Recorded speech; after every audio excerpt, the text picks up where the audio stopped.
what exactly is energy? And what are the different aspects of energy? Remember, everything in this world is made of energy.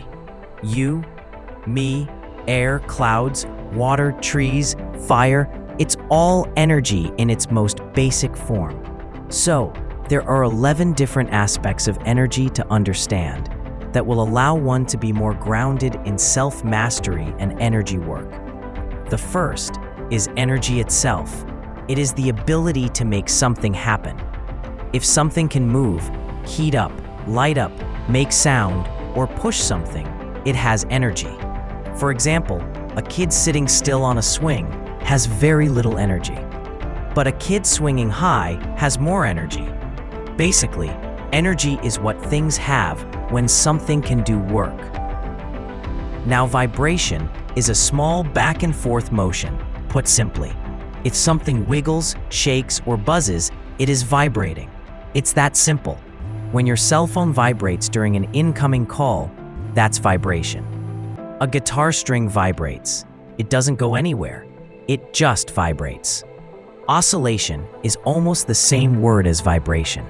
Oscillation is repeated back and forth motion, like the swing. Forward, back, forward, back. That repeating motion is an oscillation.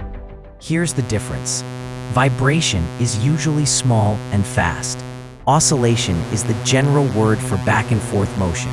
So, all vibrations are oscillations, but not all oscillations are tiny vibrations. Frequency is how fast something repeats.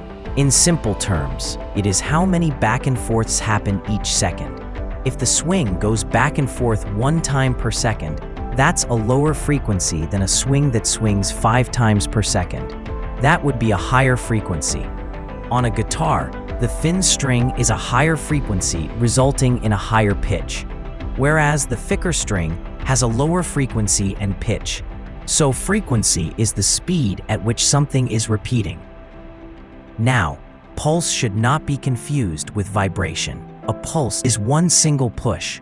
The heart pulsates. Each beat is a pulse.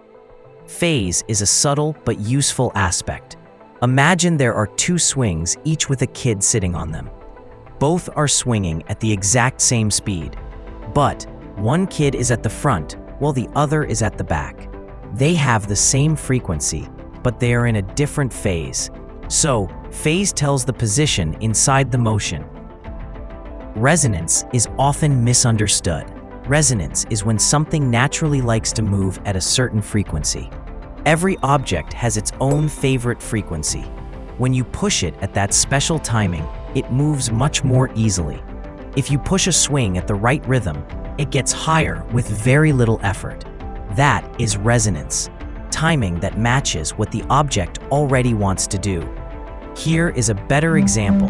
When you blow across a bottle just right, you suddenly hear a clear tone. What's happening here is the air inside the bottle naturally likes to vibrate at one specific frequency. So when your airflow lines up with that frequency, the sound suddenly gets strong and stable. That sudden clear note is resonance.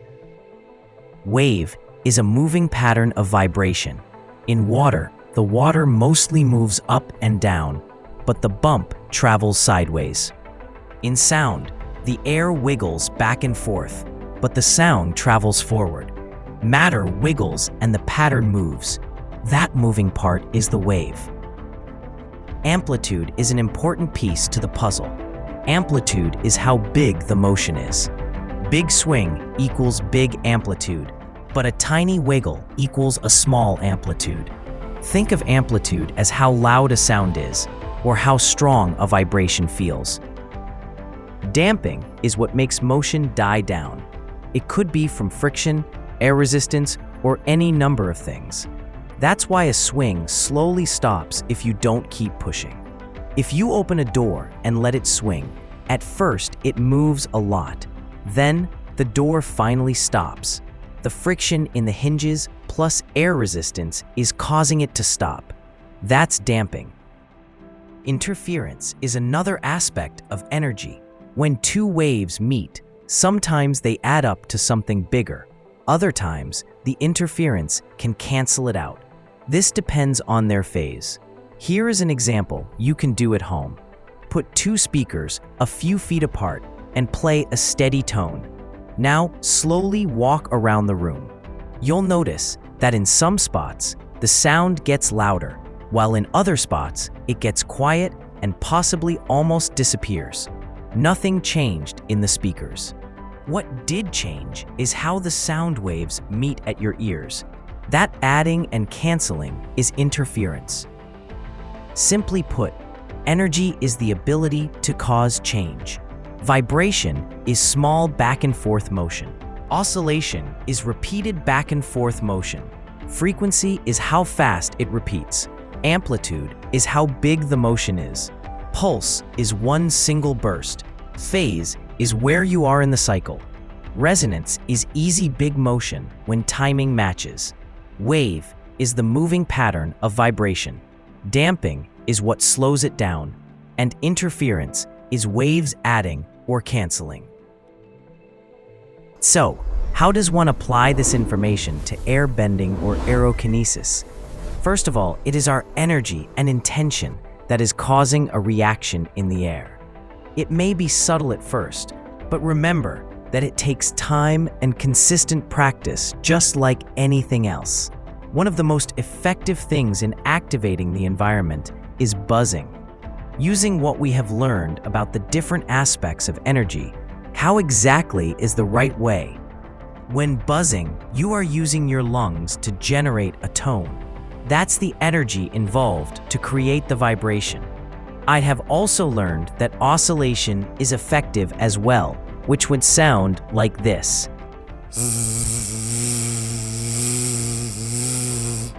The frequency of the buzzing is most effective in the key of C, which would be about 132 Hz, or G, which would be around 196 Hz. If the amplitude is how loud the buzzing is, then buzzing as loudly as possible is much more effective than gentle and quiet. The tone should be long, loud, and continuous. From my understanding, what this is doing is causing the molecules in the air to collide. Wind is caused by pressure changes. When pressure in one area is off balance, nature has a tendency to equalize the energy. Consider the sound that cicadas make during the summer.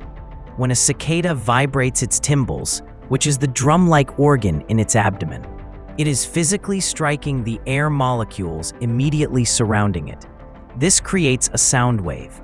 The air molecules don't actually travel from the cicada to your ear. Instead, they slam into their neighbors, passing the energy along in a chain reaction. Because cicadas are incredibly loud, sometimes reaching 100 decibels, they are moving those air molecules with significant energy compared to a typical insect. Does air have a wave? Yes, it does. But because of our limited perception of energy, humans are unable to see it. It can only be partially observed when looking at a field of grass waving in the wind. Damping happens when we take away our attention from the environment. And interference can happen when one's attention or intention becomes out of phase. If the intention is to call a breeze, but doubt gets in the way, then that will interfere with one's success. I hope you found this information useful. If so, please like and subscribe to continue with me on this journey in going beyond yourself. Pure love to all.